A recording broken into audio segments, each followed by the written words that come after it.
Europe 1 Soir. 19h, 21h, Pierre de Villeneuve. Et je salue mes camarades du soir. Bonsoir Philippe Guibert. Bonsoir Pierre. Bonsoir Mathieu Bock-Côté. Bonsoir. Et nous avons le plaisir de recevoir Édouard Tétrault. Bonsoir. Bonsoir. Vous êtes essayiste, conseiller de dirigeants d'entreprise, chroniqueur dans le Figaro et les Échos. Et ce matin, dans le Figaro, vous nous dites tout simplement, il nous faut un Elon Musk parce que la situation économique du pays est tellement grave, et on l'a vu tout à l'heure d'ailleurs avec les explications de Raymond Soubi qui était en ligne avec nous à 19h15, il faut tailler dans la dépense publique. Et quoi de mieux que quelqu'un comme Elon Musk qui taille dans la dépense publique? C'est possible en France? Oui, c'est possible si on part du bon point de départ. Musk, la proposition Musk, c'est pas on va couper dans la dépense publique, point. C'est pas occupez-vous de ma dette. Il s'est mis un objectif. Oui, mais déjà, en fait, pour 2026. C'est plus profond. Le phénomène Musk, qui est mondial, qui vient chez nous, il est profondément américain, mais aussi très universel. Qu'est-ce que c'est? En fait, Musk, c'est une confiance illimitée dans les capacités des êtres humains par rapport aux capacités et au bridage des institutions et des normes. C'est faites-nous confiance, laissez-nous faire, et nous allons envoyer des fusées sur Mars. C'est pas la NASA qui envoie des fusées sur Mars, c'est un entrepreneur privé qui est passé à 2 doigts de la faillite en 2017 et en 2018. Je vous invite à relire en 2018. Je m'en souviens. Elon Musk est en pleine dépression nerveuse. Il se confie au New York Times et dit « J'y arrive plus, je travaille 120 heures par semaine, j'ai raté le mariage de mon frère, j'ai failli mon anniversaire, j'ai passé au bureau ». Mais il a eu une situation familiale compliquée avec un de ses fils également qui le renie. Et il y a dans ces années-là, je parle sous votre contrôle, la bourse américaine qui est très très méfiante à son sujet. Oui. Et curieusement, plus tard, quand il arrive à lancer ses différents projets, c'est la première capitalisation boursière. Mais quelques mois auparavant, c'était très frileux. Il manquait d'investisseurs. Absolument. Et on a failli le remplacer en disant écoutez, mais merci, c'est bien, mais là vos méthodes de management, c'est plus possible. Mais c'est l'être humain qui va jusqu'au bout. C'est la prise de risque plutôt que le principe de précaution. Et c'est effectivement, si vous dévoluez le pouvoir au bon endroit, c'est-à-dire sur le terrain, les hommes et les femmes, les entreprises, plutôt que là-haut, à Washington ou à Paris, on va y arriver. Mais quel rapport avec la France, Édouard Tétrault? C'est que nous avons justement. Comment est-ce que vous voulez transposer le logiciel américain en France, qui est, j'allais dire presque sur le dogme, très très différent? Mais il fut un temps pas si lointain que cela où où notre nation célébrait les Musk, célébrait les entrepreneurs, les entrepreneurs ingénieurs capables de prendre des risques, qui font le choix de la vie, du risque et du mouvement, plutôt que le principe de précaution qui est aujourd'hui un des nombreux tueurs logés dans notre Constitution, avec d'autres dispositions mortifères. C'est pas le sujet de ce soir, mais le principe de précaution, il date de 12 ans, c'est Hollande, mais c'est un tueur, c'est au nom du principe de précaution. Alors attendez, il faut pas faire ça. Il y a un chiffre que j'ai entendu au déjeuner. Vous voulez dire qu'on s'interdit beaucoup de choses alors qu'on pourrait aller de l'avant? On s'interdit, et puis à force d'alourdir l'État de fausses prérogatives, d'autorités... Je vais vous citer un chiffre. En 15 ans, nous avons créé... en 30 ans, l'État a créé 1000 autorités administratives indépendantes. Leur budget total, c'est 80 milliards d'euros.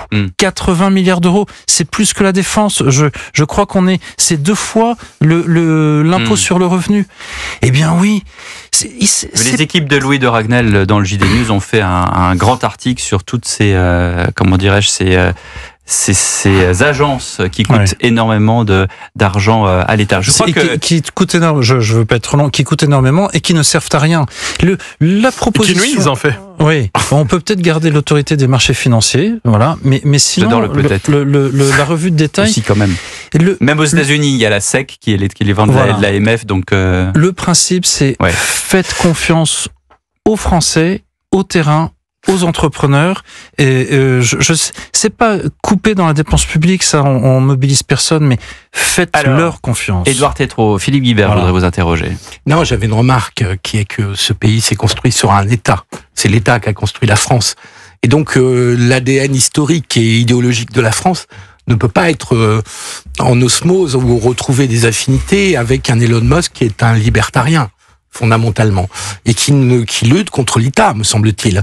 Donc et puis accessoirement, il y a une deuxième différence, c'est que l'État en France est devenu surtout un État social et c'est ça nos gros budgets, ce qui n'est pas exactement le cas des États-Unis.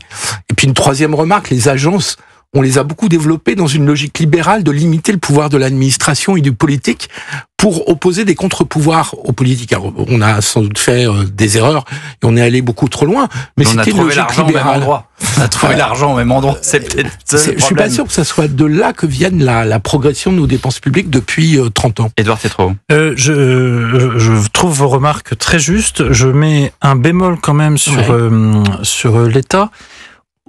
C'est pas un discours anti-État que nous avons. C'est aujourd'hui l'État est impuissant.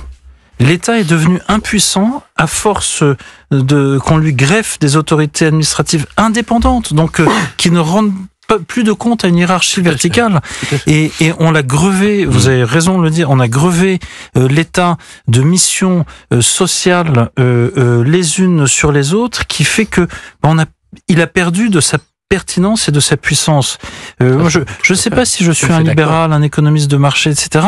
Je sais, c'est que l'État, pour être un acteur agile et performant en France, doit être recentré sur ses missions essentielles, et tout ce que le terrain, les gens, les Français, le local, le régional peut faire mieux que l'État.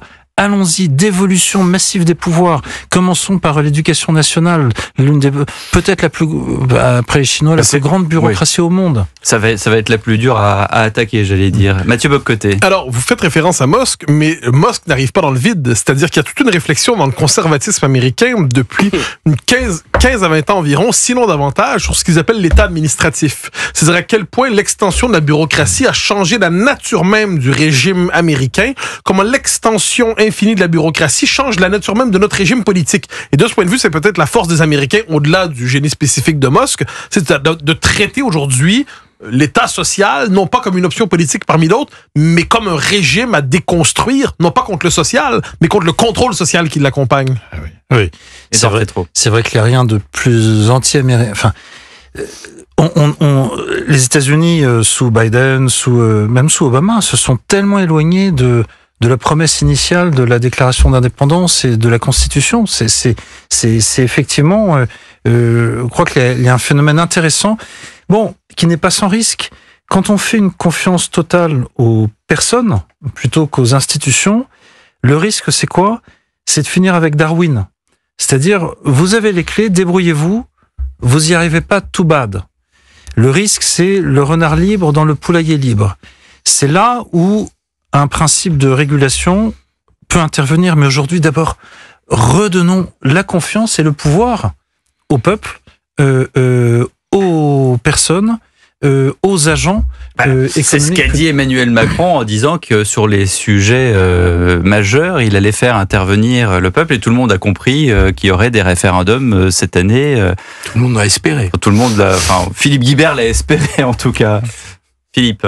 Oui, mais en vous écoutant, j'étais en train de me dire que le dernier gouvernement, celui de Michel Barnier, est tombé sur une réduction de dépenses.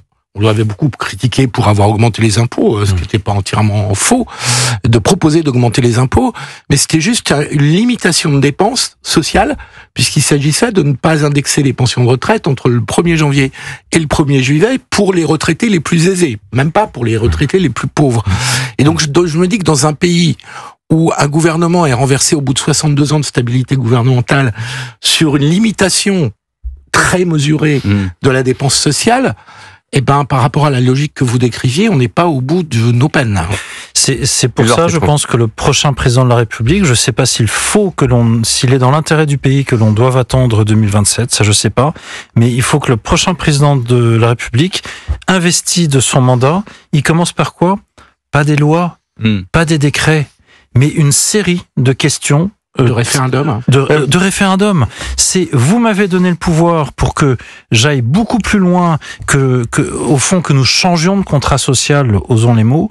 Eh bien, je ne peux pas le faire sans vous. Et une série de questions, que ça aille de l'immigration à l'état social, au principe de précaution qu'il va falloir supprimer, etc. Et là où nous aurons la force d'un mandat. Mais la force du principe référendaire, surtout, c'est qu'il permet de court-circuiter la nomenclatura. C'est qu'il permet de court-circuiter les élites, donc qui, d'ailleurs, sont très hostiles au principe référendaire, parce qu'on juge le peuple qui n'a pas les compétences civiques pour cela. Donc le référendum permet quelquefois, justement, de faire sauter cette caste qui s'est constituée et qui, sinon, est indélogeable. Je ne peux que souscrire à ce que vous venez d'exprimer. La présidentielle et le référendum, c'est redonner le pouvoir au peuple. Sinon, on se retrouve comme des lapins ébahis devant les phares d'une nomenclature. Mais du coup, il n'y a plus besoin de démocratie représentative et on supprime un parlement éventuel, contesté, qui ne fonctionne pas sous la 5e République parce qu'il prend des airs de 4e, parce qu'on n'avait pas vu l'angle mort de la 5e qui est celui de 3 couloirs de nage. Je trouve que c'est pas d'une 6e République dont on a besoin, ça on laissera ça à Monsieur Mélenchon, c'est de revenir. Pas ce que j'ai dit, hein. Oui, c'est de revenir pardon, je mets pas. C'est pas parce que j'ai un pull rouge que tout d'un coup. C'est de revenir aux fondamentaux de la 5e République. Le principe référendaire, il est fondamentalement gaulliste, et je crois que c'est là-dessus que nous devons travailler. Merci beaucoup Édouard Tétrault. On vous lit dans le Figaro, dans les Échos, pour avoir plus d'informations. De 9h30 à 11h sur Europe 1, Thomas Hill et toute son équipe vous donnent rendez-vous pour Culture Média. Les invités de demain, Vincent Frerbeau, président des Victoires de la musique, et Cécile de France à l'affiche du film Par amour, en salle ce mercredi. Rendez-vous 9h30 demain sur Europe 1 et nous on se retrouve dans un instant. À tout de suite.